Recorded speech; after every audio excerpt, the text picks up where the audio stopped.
नमस्कार दोस्तों, स्वागत है आप सबका हिंदी बैंकिंग में। आज के वीडियो में हम जानेंगे प्रेजेंट टाइम में इंडिया में कितने सरकारी बैंक हैं जिनको हम पब्लिक सेक्टर बैंक भी कहते हैं। तो वन बाय वन उन बैंक्स के बारे में बताऊंगा, उनके बारे में आपके साथ कुछ इन्फॉर्मेशन भी शेयर करूंगा। और दोस्तों, आपको हमारे चैनल पे ऑलमोस्ट सभी बैंक्स की, चाहे वो सरकारी बैंक्स हैं या प्राइवेट बैंक्स हैं, तो उनकी जो भी लोन स्कीम्स हैं उन पे डिटेल वीडियोस मिल जाएंगे। आप हमारे चैनल पे विजिट करके उन वीडियोस को देख सकते हैं। और अगर आपको होम लोन या प्रॉपर्टी रिलेटेड कोई भी इन्फॉर्मेशन चाहिए तो आप हमारे दूसरे चैनल पे विजिट कर सकते हैं जिसका नाम है इंडियन हाउसिंग। उस चैनल का लिंक भी मिल जाएगा नीचे डिस्क्रिप्शन बॉक्स में। चैनल पे नए हैं तो चैनल को सब्सक्राइब कर दें, बेल आइकन को दबा दें ताकि आपको हमारे वीडियोस के नोटिफिकेशंस मिलते रहें। तो चलिए शुरू करते हैं।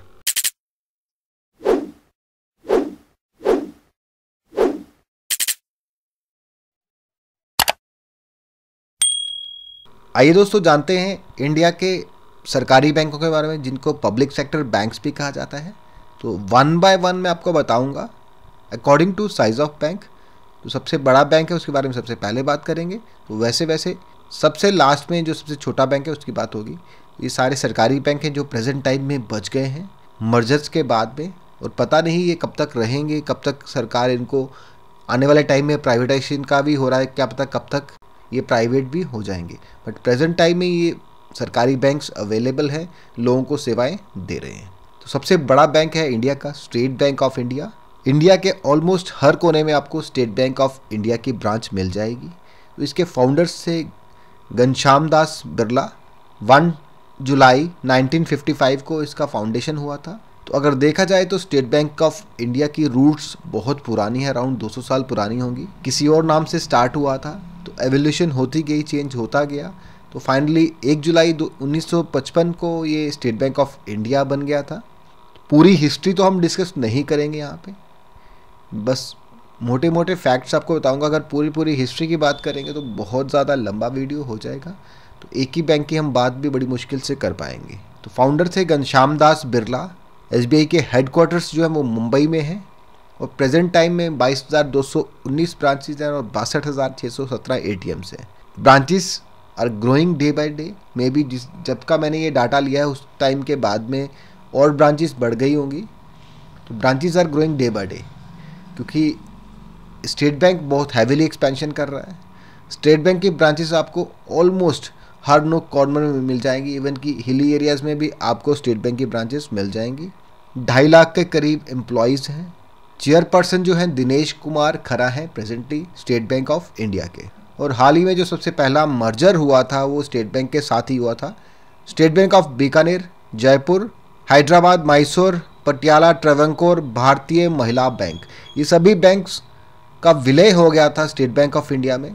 सबसे पहला मर्जर था प्रेजेंट टाइम में। उससे पहले भी मर्जर होते रहे हैं, लेकिन प्रेजेंटली जो मर्जर हुआ था तो उनमें से ये सबसे पहला मर्जर हुआ था। उसके बाद में और भी काफ़ी सारे बैंकों के मर्जर हुए। आइए वीडियो में आगे जानेंगे कौन से बैंकों के मर्जर हुए थे। पंजाब नेशनल बैंक, इसके फाउंडर हैं Dayal Singh Majithia. Founded in 19 May 1894। Headquarters Dwarka, new Delhi. Branches 12,248, 13,000 ATMs। Employees 1,03,000। CEO SS Mallika Arjun Rao. इसका साइज़ ऑलमोस्ट हाफ है स्टेट बैंक ऑफ इंडिया से, बट फिर भी बहुत बड़ा बैंक है इंडिया का। इनकी ब्रांचेस भी आपको सब जगह पे मिल जाती हैं, और नॉर्थ इंडिया में तो ऑलमोस्ट हर एरिया में आपको पंजाब नेशनल बैंक की ब्रांचेस मिल जाती हैं। हाल ही में जो मर्जर हुए हैं उनमें से ओरिएंटल बैंक ऑफ कॉमर्स और यूनाइटेड बैंक ऑफ इंडिया, ये दोनों बैंकों का विलय हुआ था। ये भी बड़े बैंक थे, पर इन दोनों का विलय हुआ था पंजाब नेशनल बैंक के अंदर। अब ये दोनों बैंक पंजाब नेशनल बैंक बन चुके हैं। इनके अपने बोर्ड्स वगैरह हटना स्टार्ट हो गए हैं, इवन कि हट गए हैं। तो अभी ये सब PNB बन चुके हैं। नेक्स्ट है कैनरा बैंक। ये भी ऑलमोस्ट PNB के आसपास है। इसका साइज़ अम्मेम्बल सुब्बाराव पाई, ये फाउंडर हैं इसके। Founded in July 1, 1906। Headquarters Bengaluru. 9877 branches, 11,819 ATMs। Employees 88,000। MD and CEO Lingam Venkat Prabhakar. Lingam Venkat Prabhakar president के एमडी हैं, सीईओ हैं। सिंडिकेट बैंक का मर्जर हुआ था कैनरा बैंक के अंदर। नेक्स्ट है बैंक ऑफ बड़ौदा। तो इन टर्म्स ऑफ साइज ये भी आसपास है और वॉल्यूम ऑफ बिजनेस में भी ये बिल्कुल आसपास है, बिल्कुल पीएनबी के साथ साथ है। इसके फाउंडर थे Sayaji Rao Gaekwad III, founded in 20 July 1908, headquarters Vadodara Gujarat, 9,500 branches, 13,400 ATMs, employees 85,000, MD and CEO Sanjiv Chadha. और लेटेस्ट जो मर्जर हुए थे विजय बैंक और देना बैंक। विजय बैंक और देना बैंक ख़त्म हो चुके हैं, इनका विलय बैंक ऑफ बड़ौदा में हो चुका है। Union bank of India. Union bank of India के फाउंडर थे Seth Sitaram Podar, founded in 11 November 1999, headquarters Mumbai, 9316 branches हैं, ATMs हैं 12,957, employees 78,702, MD and CEO Rajkiran Rai ji. हाल ही में जो मर्जर्स हुए थे उनमें से आंध्रा बैंक और कॉरपोरेशन बैंक, ये दोनों बैंकों का विलय हो गया था यूनियन बैंक ऑफ इंडिया में। यूनियन बैंक ऑफ इंडिया अब काफ़ी बड़ा बैंक बन चुका है। इन बैंकों के मर्जर से और भी ब्रांचें बढ़ चुकी हैं, तो ये भी काफ़ी मेजर बैंक्स में आता है इंडिया में प्रेजेंट टाइम में। Indian bank, founder RM Ramaswamy Chettiar, founded in 15 August 1907, headquarters Chennai, branches 6,004, ATMs 5428, employees 41,620, MD and CEO Shanti Lal Jain. Allahabad bank जो था उसका भी मर्जर हुआ था इंडियन बैंक के अंदर। तो इलाहाबाद बैंक विलय हो चुका है, ख़त्म हो चुका है, अब वो इंडियन बैंक के अंदर समा चुका है। इंडियन बैंक भी काफ़ी बड़ा बन चुका है मर्जर के बाद में। Bank of India, founder Ramnarayan Ruia, founded in 7 September 1906, headquarters Mumbai, 5108 branches, 5551 ATMs, employees 51459, MD and CEO Atanu Kumar Das. Next है UCO bank, founder Ghanshyam Das Birla, founded in 6 January 1943, headquarters Kolkata, 3,000 branches and ATMs, employees 22,000, MD and CEO Shri Soma Shankara Prasad. तो इन बैंकों का अभी तक कोई मर्जर नहीं हुआ है। हो सकता है प्राइवेटाइजेशन के टाइम पे इनको पहले कंसीडर किया जाए, क्योंकि ये मर्जर से उस टाइम तो बच चुके थे ये बैंक्स। लेकिन अब प्राइवेटाइजेशन की बात करें तो इन बैंकों का प्राइवेटाइजेशन किसी भी टाइम गवर्नमेंट कर सकती है। Central bank of India, founder Sorabji Pochkhanawala, founded in 21 December 1911, headquarters Mumbai, 4608 branches, 3644 ATMs, employees 32,335, MD and CEO Matam Venkata Rao. इस बैंक का भी मर्जर नहीं हुआ था, ये भी अभी बैंक इस टाइम पे इंडिपेंडेंट बैंक है।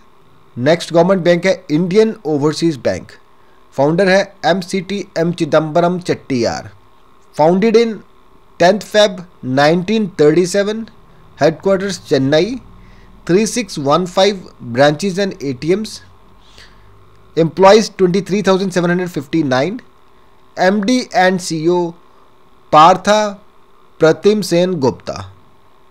ये बैंक भी मर्जर से बच गया था, इन पे भी प्राइवेटाइजेशन की तलवार लटक रही है। बैंक ऑफ महाराष्ट्र, तो ये लास्ट बैंक है गवर्नमेंट सेक्टर बैंक्स की कैटेगरीज में। नेक्स्ट है बैंक ऑफ महाराष्ट्र, इसके फाउंडर हैं VG Kale DK Sathe, founded in 16 September 1935, headquarters Pune में है, 2000 ब्रांचेस हैं, employees 13,000, MD and CEO AS Rajeev. और लास्ट है पंजाब एंड सिंध बैंक। तो लास्ट के ये 3-4 बैंक हैं, इनको शायद सबसे पहले कंसिडर किया जाएगा प्राइवेटाइजेशन के लिए, क्योंकि ये रडार पे हैं, बहुत बार इनका हो चुका है कुछ स्ट्राइक्स हुई हैं, तो मे बी अभी कुछ स्टेट्स में इलेक्शंस भी हैं, तो गवर्नमेंट ने शायद इसको थोड़े टाइम के लिए पोस्टपोन कर दिया है। बट ये पाइपलाइन में है, गवर्नमेंट इनको कभी भी प्राइवेटाइज कर सकती है। फाउंडर है Bhai Vir Singh, sir Surendra Singh, sir Sundar Singh Majithia, Sardar Trilochan Singh. Founded in 24 June 1908, headquarters Rajendra place new Delhi, 1526 branches and ATMs, employees 8862, MD and CEO Shri S Krishnan. तो ये लास्ट बैंक था। एज पर साइज कभी भी प्राइवेटाइजेशन हो सकता है, बट ऐसा नहीं है कि ये छोटे बैंकों का ही प्राइवेटाइजेशन होगा, क्योंकि गवर्नमेंट ने क्लियर कर दिया है we have no business to stay in business. तो वो सभी बैंक्स को प्राइवेटाइज करना चाहते हैं। पाइपलाइन में है कि आने वाले टाइम में सभी बैंकों को प्राइवेटाइज किया जाएगा। तो अभी बैंक्स प्रोटेस्ट भी कर रहे हैं इसके अगेंस्ट पे। तो शायद अगर इस चीज़ को थोड़ी देर के लिए अभी टाल दिया गया है, क्योंकि इलेक्शंस हैं, उसका इम्पैक्ट होगा, तो शायद इस चीज़ को थोड़ी देर के लिए टाल दिया गया है। लेकिन ये गवर्नमेंट कभी भी इन बैंक्स को प्राइवेट कर सकती है, और उससे अल्टीमेटली जो भी बर्डन पड़ेगा वो सारा कंज्यूमर्स पे पड़ेगा, क्योंकि बैंक्स को कोई फ़र्क नहीं पड़ने वाला है। Banks as it is function करते रहेंगे, employees as it is function करते रहेंगे, बट बर्डन जो होगा वो छोटे कस्टमर पे जाएगा जो ज़ीरो बैलेंस की सर्विसेज ले रहे हैं या मुद्रा जैसी सर्विसेज का जो लाभ उठा रहे हैं। प्राइवेट बैंक्स में उनको उस तरह की सर्विसेज शायद नहीं मिल पाएंगी। तो दोस्तों, कैसा लगा आपको आज का ये वीडियो? कमेंट बॉक्स में कमेंट करके ज़रूर बताएं। अगर आपको वीडियो पसंद आए तो वीडियो को लाइक करें, चैनल को सब्सक्राइब करें। Thank you for watching.